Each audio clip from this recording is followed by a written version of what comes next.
자, 오늘은 로마서 7장을 공부할 참이죠. 지난 시간까지 6장을 공부를 좀 해봤습니다. 내용은 짧지만 쉽지 않은 내용들이었죠. 그래서 무려 4번 정도 걸쳐서 공부를 한 것 같아요. 그래서 이제 오늘은 7장을 이제 공부하게 되는데요.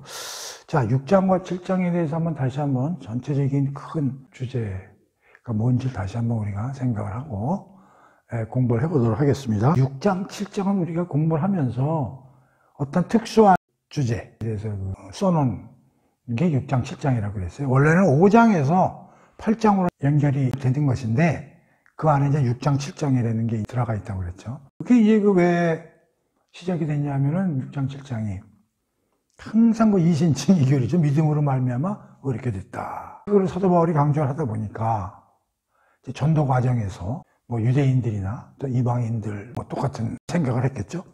믿음으로 말미암아 의롭게 우리가 되고 은혜가 철철 넘친다면 이제 우리 그렇게 크게 죄 문제나 이런 거에 대해서 신경 안 쓰고 그냥 우리가 자유롭게 내 하고 싶은 대로 해도 되는 거 아니냐. 이제 그런 얘기가 전도 과정에서 이제 많이 들려온 거죠. 사도 바울이 보니까 이거 아닌데.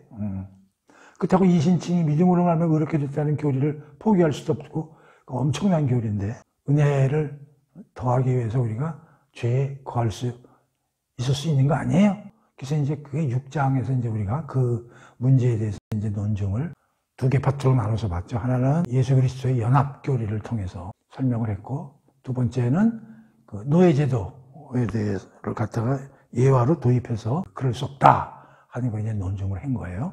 그래서 이제 6장이 다소 어렵지만 그런 내용에 대해서 우리가 공부를 해봤어요. 자, 7장은 그럼 내용이 뭐냐? 거의 비슷한데 이신칭의 교리에 대해서 또 하나의 의문을 제기하는 사람들이 나타난 거예요.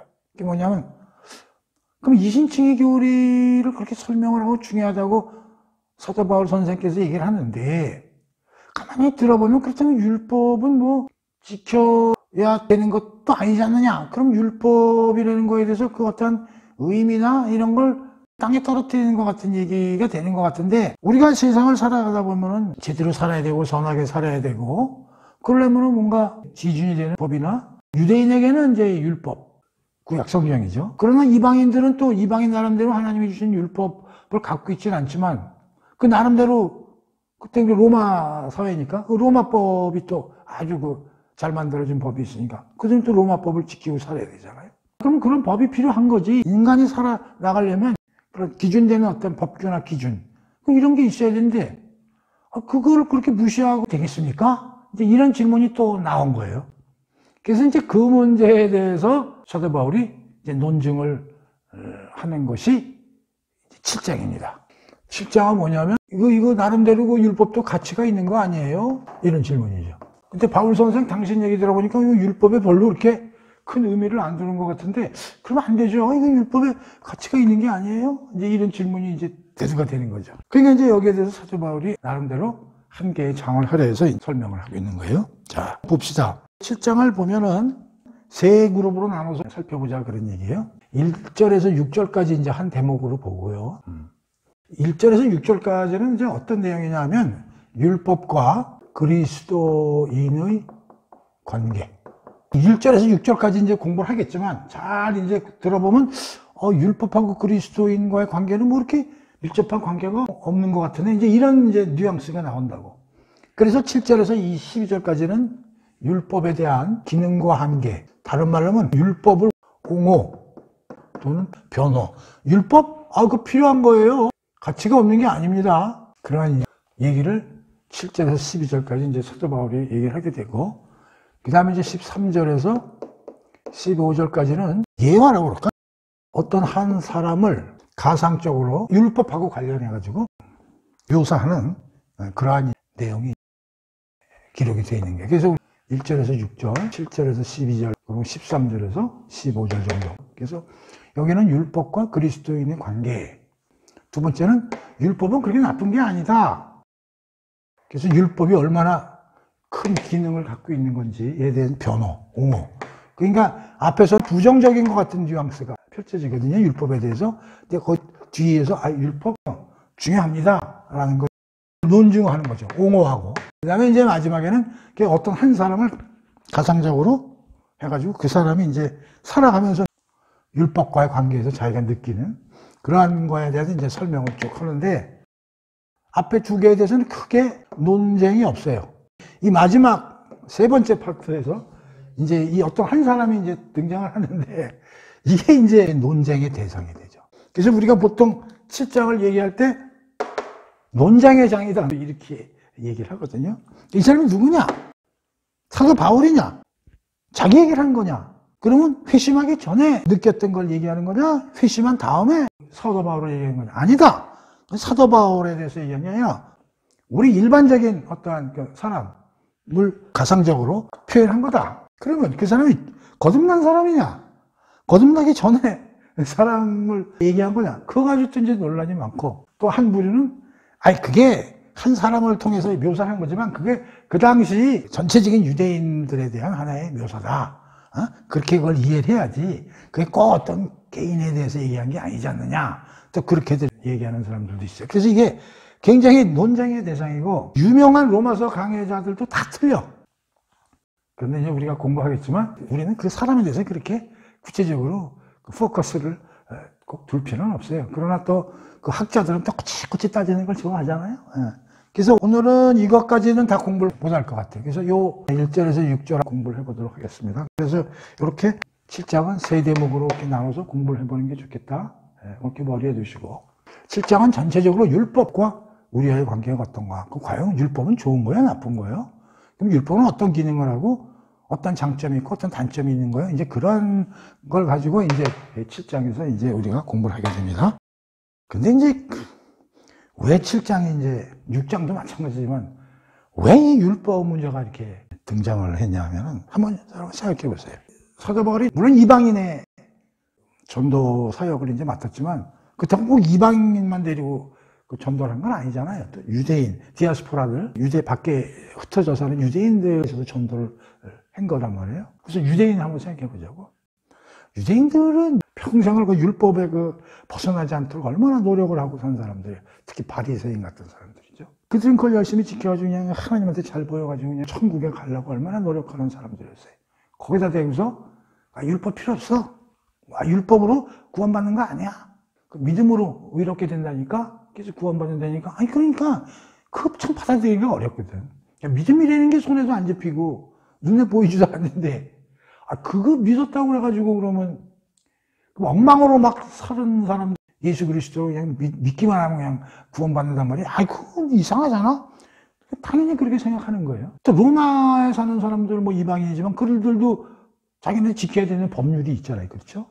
그 사람은 누구나 어떤 걸 지키면서 살아야지. 그거 안 지키면 엉망이 되잖아요, 사회가. 근데 이방인에 대해서도 법 잘 지켜가지고 또 선하게 산다 그래서 구원받는 거 아니야? 그럼 그거 듣는 사람도, 이게 뭐야, 이거? 유대인들이 가지고 있는 토라, 모세오경. 이방인들은 그 로마법이나 이런 걸 지키고 살아야 되는데, 그게 다 필요 없다는 얘기, 말도 안 되는 얘기 안에, 이런 이제 그 직격탄을 이제 맞게 되는 거죠. 근데 사도 바울은 그걸로 구원받는 거 아니야! 그래 놓으니까 이게 상당히 충돌이 안 될 수가 없는 게. 그래서 우리가 공부하기 전에, 우리가 의롭다 하고 거룩하다라는 걸 가지고 우리가 잘 이게 한번 생각을 해보자고. 이 두 단어가 우리가 6장에서도 공부를 했지만 우리가 왜 죄를 져서는 안 되느냐에 대해서 쭉 이제 얘기를 했잖아요. 그러니까 예수 그리스도와 우리가 합해져 가지고 죽고 장사되고 살아났다. 그래서 우리는 죄에 대해서 죽었다. 그래서 우리가 하나님에 대해서 다시 살아났다. 어떻게 우리가 죄를 지을 수 있느냐? 그렇게 얘기를 하면서 6장에서 죄 문제를 설명을 하면서, 그 다음에 뒷부분에 가면 뭐가 나왔냐면, 그래서 우리가 죄에 대해서 해결됐기 때문에 우리의 지체를 불의의 병기로 죄에게 바치지 말고 의의 병기로 살아나가야 되겠다. 이런 얘기를 했단 말이에요. 그렇죠? 그럼 잘 보세요. 이거는 무슨 얘기냐면 죄에서 벗어나서 의롭게 됐다. 의롭게 됐다는 거예요. 그래서 이게 뭐냐면 칭의예요. 우리가 칭의 교리죠. 칭의가 하나님이 우리를 의롭게 했어. 우리의 머리로, 우리의 체험으로 그건 우리는 알 수 없는 거예요. 하나님이 그렇게 하셨다 이런 얘기예요. 그런데 잘 들으세요. 여기서 의롭게 됐는데 이게 우리가 의로워서 의롭게 된 게 아니잖아요. 예수 그리스도의 의로운 행동을 우리가 전가받아서 하나님이 의롭다고 칭해져서 의롭게 된 거 아니에요. 그래서 죄의 세력에서 엑시트, 벗어났다. 그게 이제 의롭게 됐다. 그런 얘기죠. 그러나 그 의롭게 된 게 우리가 완벽하게 의로운 생활을 해서 그렇게 된 게 아니잖아요. 그러면서 6장에서 우리가 무슨 얘기를 했냐면 우리 몸에 대해서 얘기를 했단 말이에요. 원래 만들어진 몸은 선하게 만들어졌는데 에덴 동산에서 아담이 하나님 말씀을 듣질 않아서 죄를 진 거죠. 그걸 우리가 갖고 나왔다 그랬잖아요. 그렇죠? 죄의 몸이 된 거죠. 원래 몸은 나쁜 건 아닌데. 그래서 6장에서 가장 중요한 게 뭐냐면 너희가 인격적으로 죄의 세력에서 벗어났지만 이 몸, 너희 그 지체 속에 있는 요게는 아직도 죄가 바글바글 되니 이거를 성화라고 그랬죠. 깨끗하게 해나가라. 그게 의의 병기로 하나님께 드리라. 그런 얘기란 말이에요. 그러니까 우리 6장을 공부하면서 가만히 교리적으로 두 개가 얘기를 한 거예요. 뭐냐면 칭의와 의의 병기로 드리라는 건 이건 거룩해 주는 거죠. 그래서 이거를 우리는 칭의교리라고 그러는 거고 이걸 우리는 성화교리라고 그러는 거예요. 이거는 사실 연결이 되는 거예요. 또 옛날 신학에서는 칭의와 성화를 딱 구분을 했어. 그냥 칭의, 성화. 그러나 요새는 그렇게 설명을 안 하고 칭의와 성화는 연결되어 있는 거고 이건 스타팅이고 쭉 해서 성화까지 우리가 가는 것이다. 그런 얘기예요. 그래서 의롭게 되는 거는 칭의고 거룩은 성화인데 의롭게 된다는 것은 믿음으로 이렇게 되는 거고 성화는 누가 성화시켜주는 거예요? 성령이 하나님이죠. 성령 하나님에 의해서 플러스 우리의 노력으로 인해서 성화되어 나간다. 그럼 의롭게 되는 건 율법으로 돼요? 아니죠. 믿음으로 되는 거 아니에요. 근데 이걸 들은 사람들은 뭐야? 아, 그럼 막 살아도 되겠네? 그런 얘기죠. 그런 얘기 보세요. 막 살아서는 안 되죠. 우리가 의의 병기로 하나님께 우리의 삶을 드려야 되잖아요.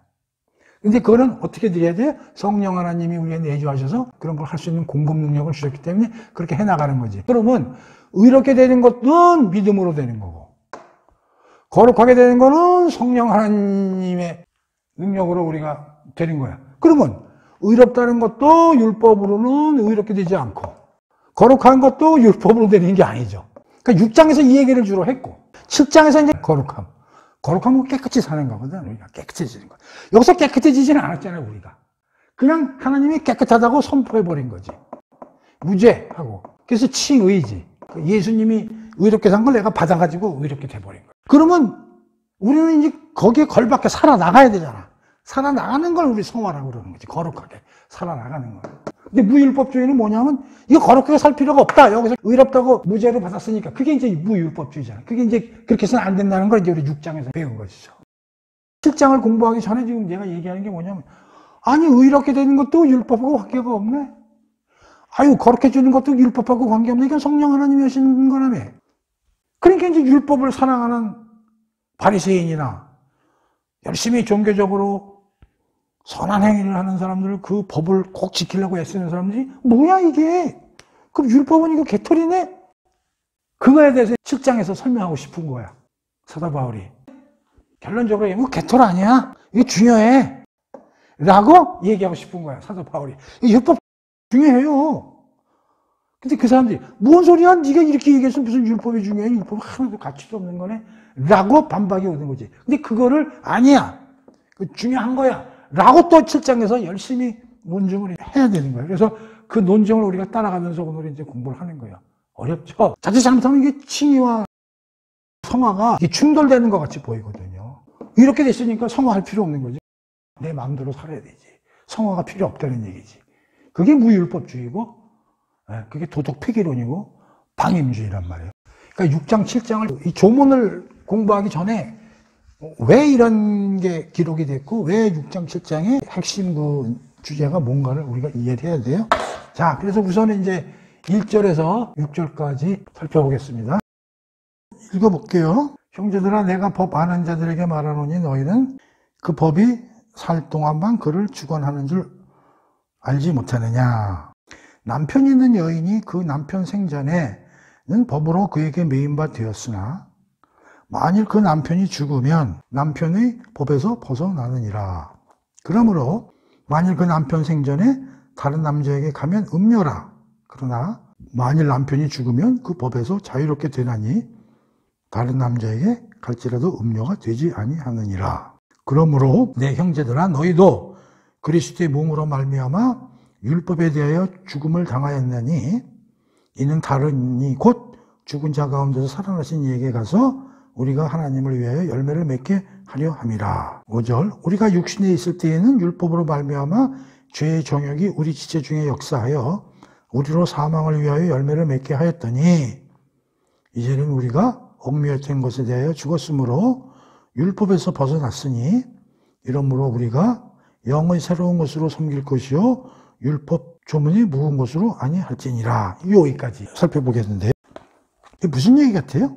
큰 주제는 율법과 그리스도인과의 관계예요. 근데 여기서 핵심이 뭐냐면요, 그리스도인은 율법과 사별해야 돼요. 사별이라고 쓴 건 뭐냐면 이 1절에서 6절에 대해서 사도 바울이 예화로 설명을 해. 그러니까 지난번에 노예제도 가지고 설명했듯이 이 율법과 그리스도인과의 관계를 자기까지는 이게 쉬울 것 같으니까 결혼 관계를, 결혼 제도를 가지고 이제 설명을 한다고. 그래서 거기다 사별이라고 쓴 거예요. 첫 번째는 율법과 사별해야 된다는 얘기 뭐냐면 사별이면 죽는 거잖아요. 사망이잖아. 그러니까 율법에 대해서 죽어야 된다는 거예요. 율법과는 사별해야 되고 사별한 다음에 그리스도와 결혼해야 된다는 거예요. 근데 왜 그리스도와 결혼을 해야 되냐면 우리 그리스도인은 하나님께 가서 열매를 맺기 위해서, 하나님께 가서 열매를 맺기 위해서 반드시 그리스도와 결혼을 해야 된다는 거지. 여기까지가 4절이고요.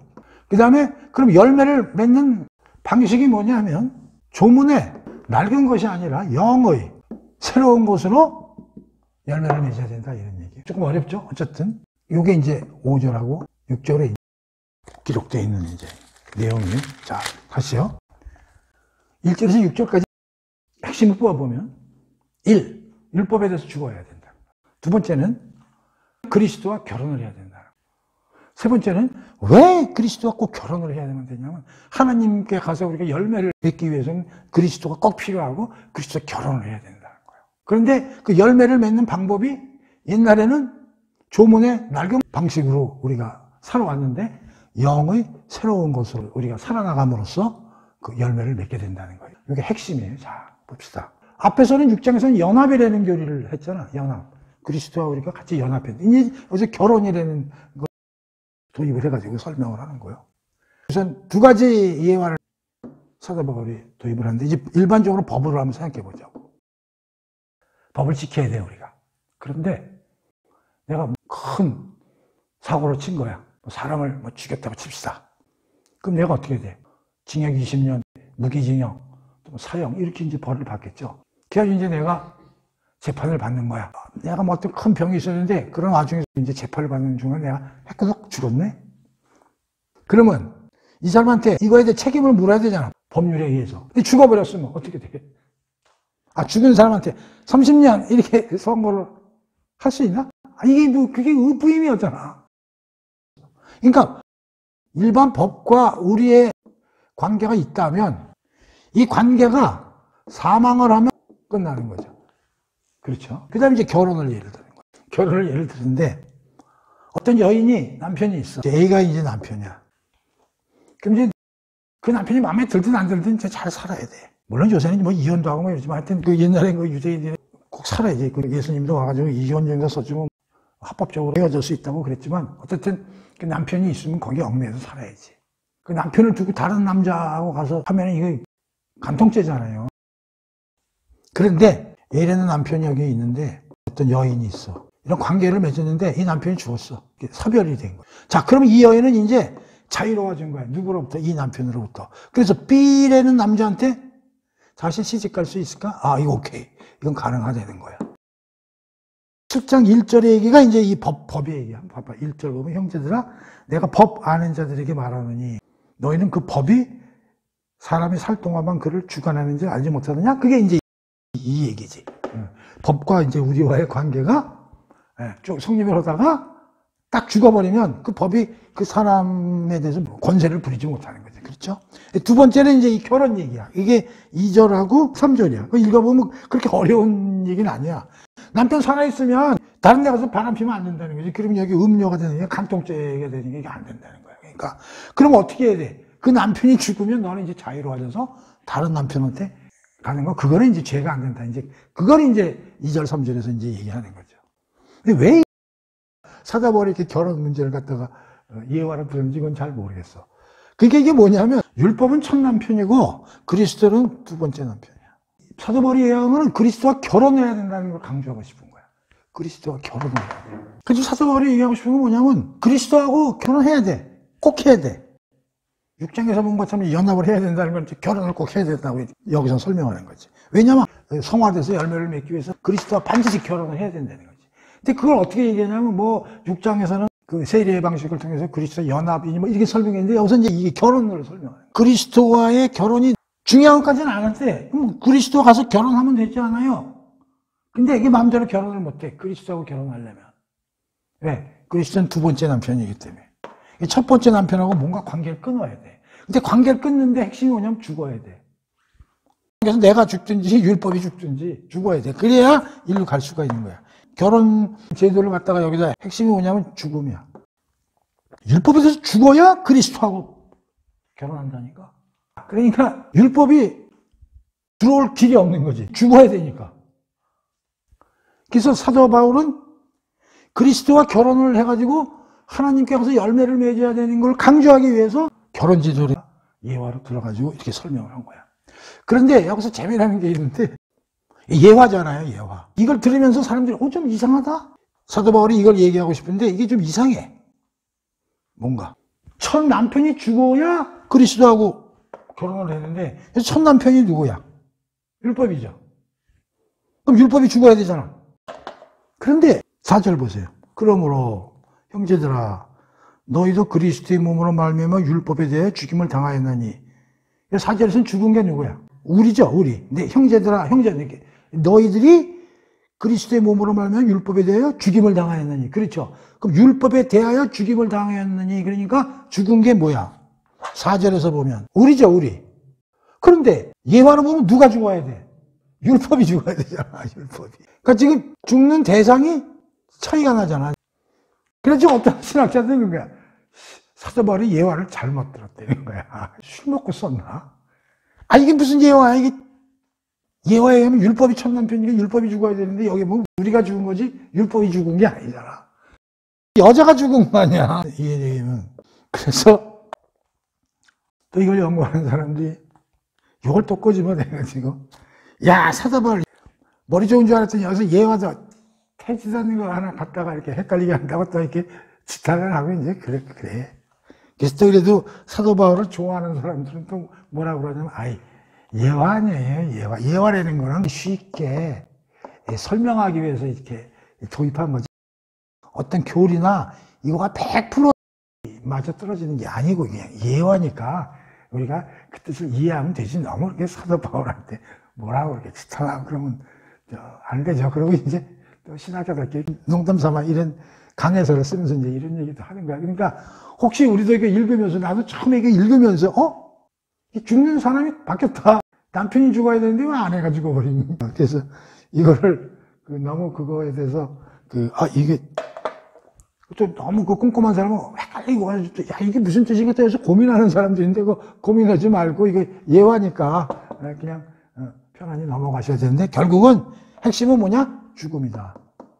사망이다. 율법에 대해서 죽어야 그리스도한테 간다. 그러니까 우리 그리스도인은 율법과 관계를 끊어야 된다는 거지. 그리스도한테 결혼하면서 다시 또 율법을 얽매이면 어떻게 돼? 남편이 두 개지. 그리스도한테 갔는데 또 율법도 못 놔. 그럼 이게 시집간 여자가 또 전 남편을 또 못 잊고 계속 또 그리워하는 거야. 이게 안 된다는 거지. 그 당시 유대인들한테 믿음으로 말미암아 의롭게 된다고 가르쳤는데도 불구하고 그래서 너가 그리스도와 연합됐다. 믿음으로. 근데도 불구하고 아직도 율법을 못 놓아. 못 놓고 있는 사람들의 신뢰가 있었던 거야. 그러니까 사도 바울이 끊어!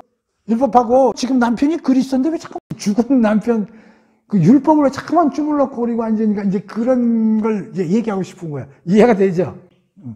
그래서 이제 우리가 세 번째 토막에 가서 이제 어떤 한 사람을 등장시킨다 그랬잖아. 그래서 거기에 주제가 뭐냐면 그리스도인이면서도 불구하고 아직 율법에 대해서 손을 못 놓고 거기에 지배하에 있는 사람은 성화하는 게 불가능하다는 게, 거룩해진다는 게, 거룩이 뭐예요? 열매 맺는 거죠? 열매 맺는 게 불가능하다는 걸 갖다가 설명하기 위해서 세 번째 대목에서 한 사람을 묘사를 한다고. 그러니까 중요한 게 뭐냐면 죽음이 중요하고 두 개 다 갖고 있으면 어떻게 돼? 이게 창녀지. 첫 남편 두 번째는 왔다 갔다 하면 이게 되겠어, 이게.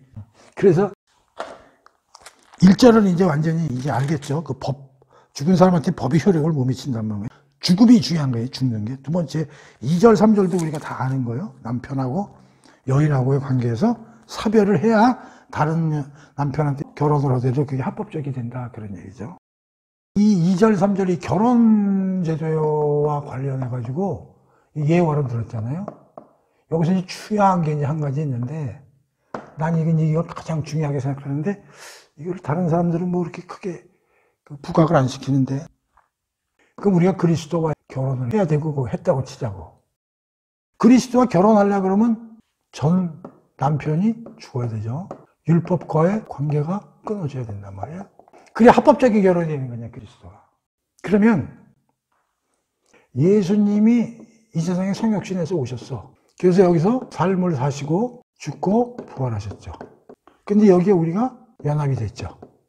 근데 예수 그리스도는 율법 관계가 완전히 끊어져야 우리가 결혼이 된다고 그렇기 때문에 예수님은 모든 삶의 과정이 법에 어긋나서는 안 된다고. 율법을 어겨서는 안 된다고. 이게 뭐냐면 우리는 율법에 대해서 죽어야 되지만 예수님은 율법에 대해서 죽어야 될까요? 예수님은 오히려 율법을 잘 지켜야 돼. 그래서 예수님은 두 가지를 잘 지키셨어, 오셔가지고. 자기가 죽기 전에 단 삶이 율법을 100% 지켰어. 그리고 왜 죽었냐면 우리가 지은 죄에 대한 책임을 지시기 위해서 죽은 거라고. 죄에 대해서 책임을 지시겠다는 얘기 뭐야? 우리가 죄를 지면은 거기에 대한 벌칙을 받아야 되잖아. 예수님이 죽은 거는 우리가 지은 죄에 대한 벌칙을 그대로 받기 위해서 죽은 거기 때문에 율법에 의한 벌칙을 100% 수용한 거지. 우리는 율법을 하나도 안 지켰어. 그렇지만은 율법에 대해서 우리가 죽으면 끝나는 걸로 생각하는데, 그럼 예수님도 그렇게 생각하면 안 된다는 거지. 예수님은 율법을 지켜야 돼. 그러니까 예수님하고 결혼을 하려고 하면 우리는 율법에서 떨어져서 결혼을 할 수가 있지만 예수님은 법을 어기고 첫째 남편이 살아있는 사람하고 결혼을 해서 하자고 그래도 예수님은 거절한다는 거예요. 예수님은 반드시 법을 지켜야 돼. 그러니까 이 예화에서 우리가 이걸 꼭 잊어먹어서는 안 된다. 우리는 여기서 법에서 율법에 대해서 죽어야 되지만 그리스도는 법을 지켜야 돼. 이걸 잘 그 사람들이 얘기를 안 하는데 굉장히 중요해요. 우리가 율법하고 결별해야 된다니까 예수님도 율법하고 결별해야 된다. 그렇게 하면 안 된다. 자, 여기 4절을 좀 공부를 해봅시다. 그러므로 내 형제들아 너희도 그리스도의 몸으로 말미암아 율법에 대해 죽임을 당했으니 이는 곧 죽은 자 가운데서 살아나신 이에게 가서 우리의 하나님을 위하여 열매를 맺게 하려 함이니라. 자, 첫 남편하고 죽었어. 첫 남편은 이제 율법이라고 가정을 하면 첫 남편과 우리와의 관계가 끝났죠. 근데 어떻게 끝났냐면 그리스도의 몸으로 말미암아 율법에 대하여 죽임을 당하였느니, 그리스도의 몸으로 말미암아 우리가 끊어졌는데 어떻게 끊어졌냐면 그리스도의 몸으로 말미암아 율법에 대하여 우리가 죽은 것이죠. 율법과 우리의 관계가 완전히 끝났냐면 예수 그리스도의 몸으로 말미암아 율법에서 끝났다는 얘기예요. 우리가 6장에서 배웠죠. 예수 그리스도의 몸으로, 그러니까 우리가 연합해서 우리의 죄를 십자가에서 죽었기 때문에 드디어 우리가 율법에 대해서 완전히 죽은 게 됐다, 그런 얘기죠. 왜냐하면 우리는 율법에 대해서 책임을 져야 되잖아. 우리는 죄인이니까 죄에 대한 책임을 갖고 있는데 우린 그걸 갚을 수가 없지만 예수님이 자기 몸으로 우리의 죄를 전가받아서 십자가에서 죽으심으로써 우리의 죄가 완전히 깨끗하게 청산이 되어버린 거지. 그렇기 때문에 율법에 대해서 우리가 죽었다라고 사도 바울이 얘기를 하는 거예요. 근데 그리스도가 죽은 것이 우리의 죄만 해결하기 위해서 죽은 거냐? 아니라는 거예요. 왜 죽었느냐? 다른 이 곧 죽은 자 가운데 살아나신 이에게 가서 우리가 하나님을 위해 열매를 맺게 하려 함이라. 그 예수를 여긴 다른 이죠. 첫 남편은 율법이고 다른 이와 결혼을 우리가 시켜서 하나님을 위하여 열매를 맺게 하기 위해서 예수가 죽은 거다. 그러니까 우리가 율법에 대해서 죽었어. 예수 그리스도 몸하고 연합해서. 근데 그 죽은 걸로 끝나는 게 아니라 다른 남자한테 시집을 가서, 물론 이것도 하나님이죠. 시쳇말로 얘기하면 여기가 아들이면 이게 시아버지네.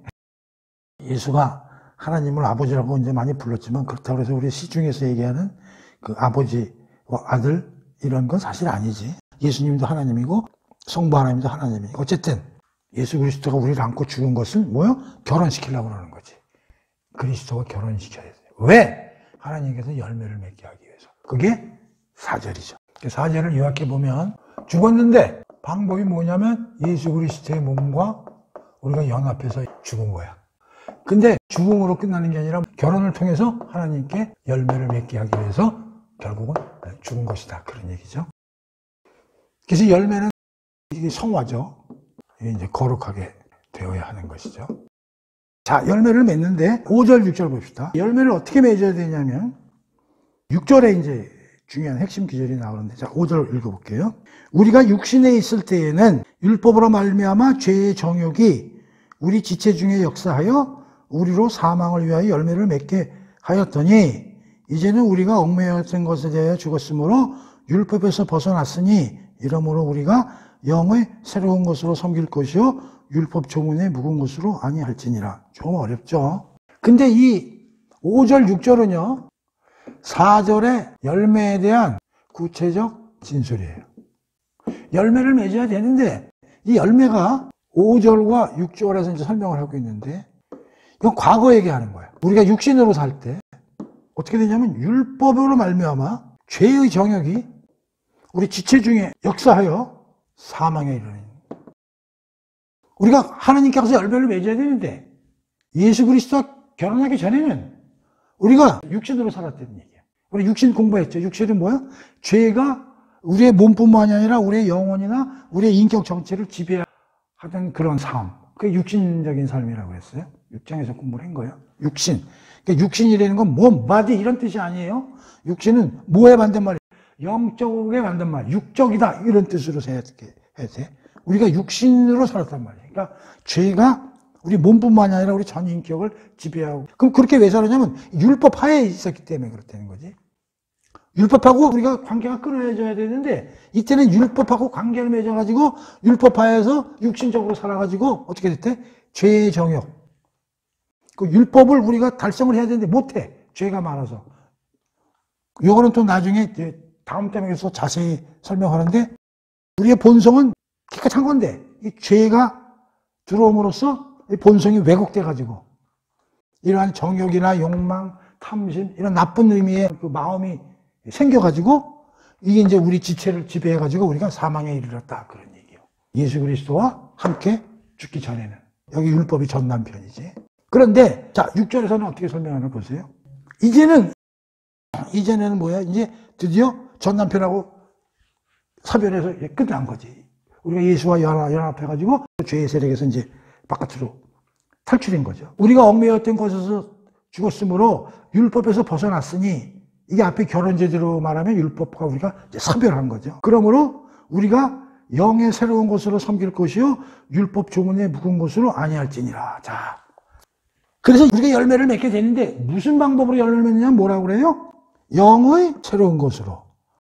과거는 뭘로 살았는데? 조문에 낡은 것으로. 그러니까 이때는 조문에 낡은 것으로 살아가지고 사망에 이르렀는데 이제 우리 새로 결혼해가지고 영의 새로운 이런 방식을 통해서 우리가 살아나갈 수 있기 때문에 어떻게 된 거예요? 하나님에 대해서 열매를 맺을 수 있다. 그런 얘기예요. 그렇죠?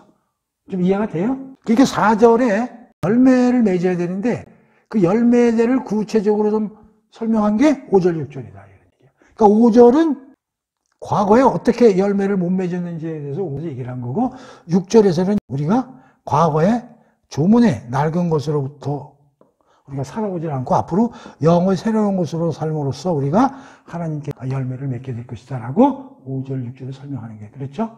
자, 그러면 여기서 우리가 크게 6계절에 대해서 우리가 다시 한번 정리를 해보면 법과 우리와의 관계, 결혼이라는 그 관계의 두 개의 예화를 가지고 사도 바울이 우리와 율법과의 관계를 설명하고 싶은 거예요.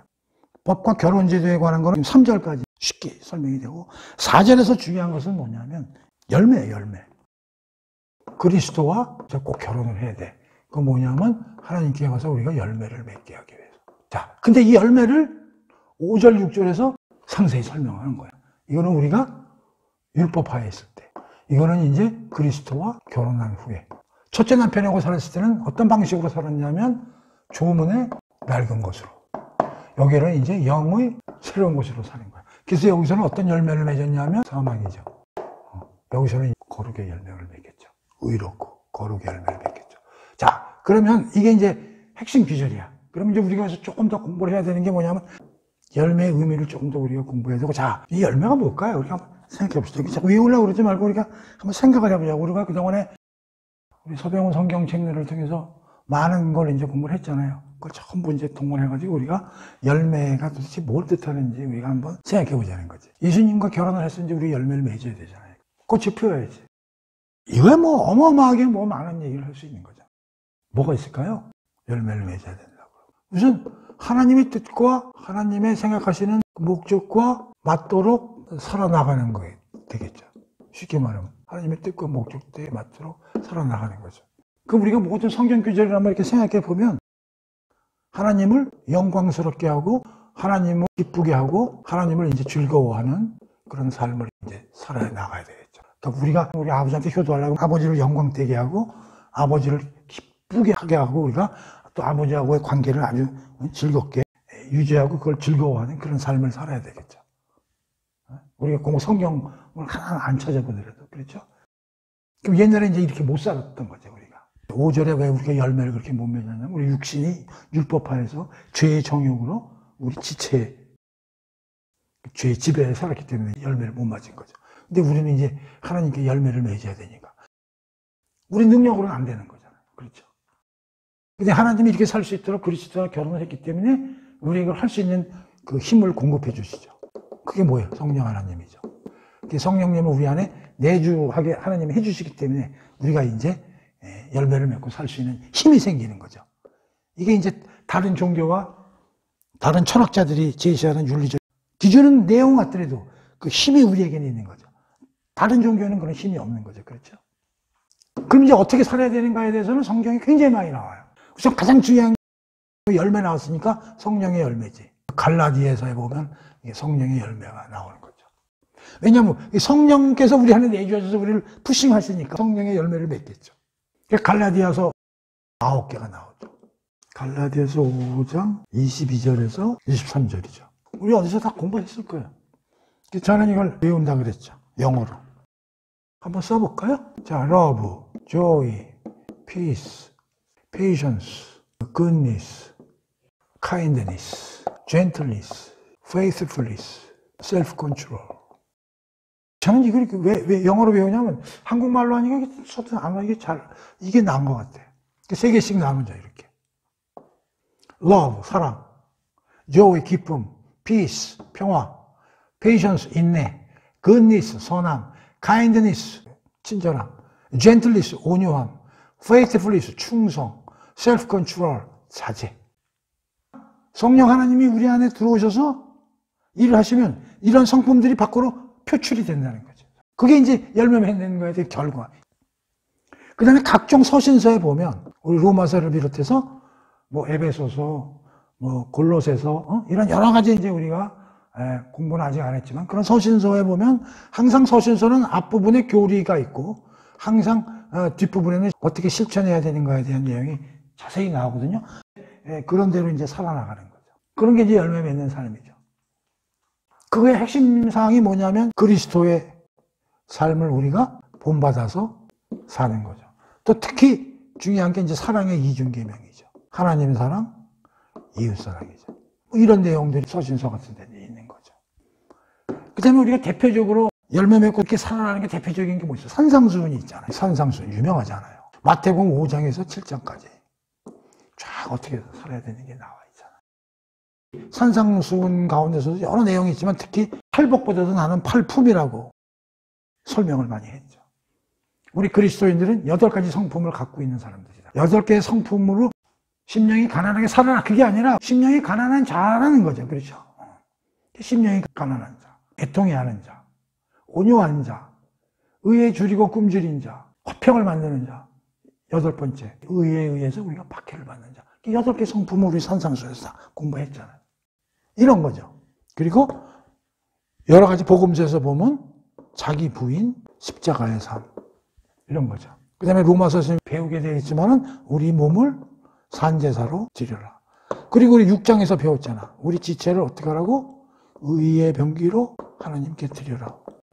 이러한 모든 내용들이 신약 성경에 보면 이렇게 살아라 저렇게 살아라 어마어마하게 들어가 있단 말이에요. 근데 대표적으로 생각나는 대로 써본 거예요. 근데 중요한 게 뭐냐? 성령이 내주한다는 거예요. 그래서 이걸 할 수 있다는 거지. 이게 가장 중요한 거란 말이에요. 그리스도 왜 결혼을 해야 되느냐? 율법하고만 단절하면 끝나지. 왜 그리스도한테 꼭 결혼을 해야 되냐면 열매를 맺어야 돼요. 그리스도와 결혼해야 성령이 우리 안에 내려오거든요. 이걸 할 수가 있는 거죠. 이게 다른 종교하고 철학과 다른 개념이죠. 다른 데도 이런 내용이 다 있어. 이걸 이룰 수가 없어. 왜? 힘이 없으니까. 그러니까 우리 힘이 있잖아. 그래서 이 성령 하나님의 힘을 우리가 받아가지고 또 우리도 노력을 해야지. 그런 걸 뭐라고 그래? 성화라고 그러는 거야. 성화. 그래서 우리가 어떻게 해야 돼? 거룩으로 가는 거지. 우리가 6장에서 배웠잖아. 하나님의 종이면 어떻게 의롭게 되고 그다음에 거룩으로 가는 열매를 맺게 된다고 그랬잖아. 인도에서. 그다음에 마지막으로 어디로 가는데 영생으로 간다고 그랬잖아. 하나님이 주신 선물이라고 그랬잖아. 다 연결이 되는 거거든.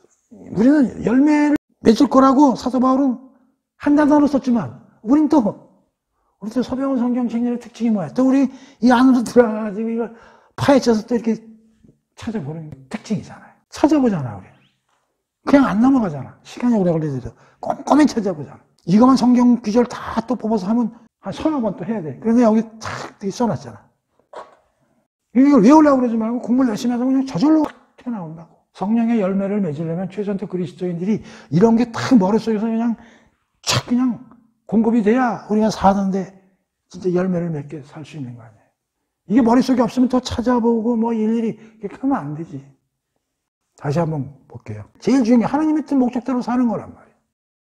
하나님을 기쁘게 하고 하나님을 영광되게 하는 삶을 살아야 되는데 구체적으로 뭐냐? 근데 하나님은 우리에게 힘을 주신단 말이에요. 그래서 이렇게 살다 보면 우리가 열매를 맺게 되는데 갈라디아서 5장에 보면 9가지 열매의 성품이 이런 게 이제 우리가 발현이 돼야지. 그래서 어떻게 살아야 되느냐 구체적으로 각종 서신서에 보면 뒷부분에 가면 어떻게 살아라 하는 내용들이 엄청 많이 실려 있다 이런 얘기죠. 그것도 결국 보면 그리스도의 삶을 본받아가는 삶이다 이런 얘기죠. 특히 많은 계명 중에 특히 사랑의 이중 계명 하나님 사랑, 이웃 사랑. 그리고 우리 산상수훈 공부 열심히 해줘야 됩니다. 거기 뭐 어떻게 살아라 어떻게 살아라.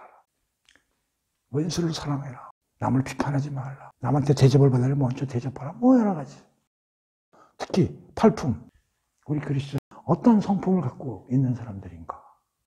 그다음에 자기 부인. 자기 멋대로 살아가는 마이 윌에서 God's will. 하나님의 뜻대로 살고 예수 그리스도의 삶을 쫓아가는 삶을 살아야 되겠다.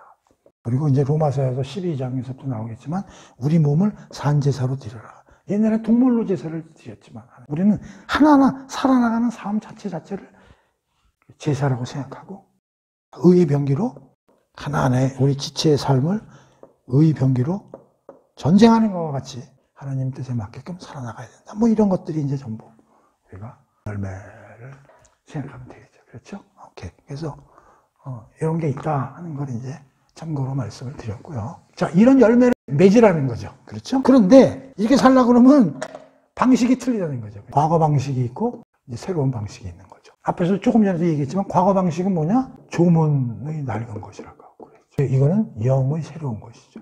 영의 새로운 것. 앞에 있는 그런 열매를 맺으려면 어떻게 돼? 이 형이 뭐예요? 성령이거든요. 그러니까 성령의 힘이 있기 때문에 이렇게 열매를 이렇게 맺을 수가 있다는 거죠. 그렇죠? 성령을 우리한테 주시겠다는 게 공부 많이 했잖아요. 우리가. 구약에서 뭐가 있어요? 새 언약이라고 우리 배웠잖아요. 새 언약, 에레미야 31장, 에스겔 36장. 많이 공부한 거예요. 여기 찾아보면 여기 뭐가 나와?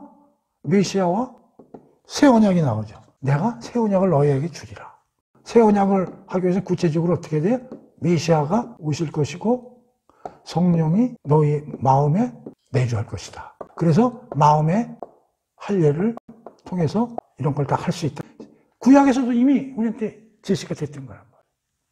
그렇기 때문에 사도 바울이 과감하게 영의 새로운 것으로 열매를 맺을 수 있다는 식으로 이제 얘기를 한 거죠. 그렇죠?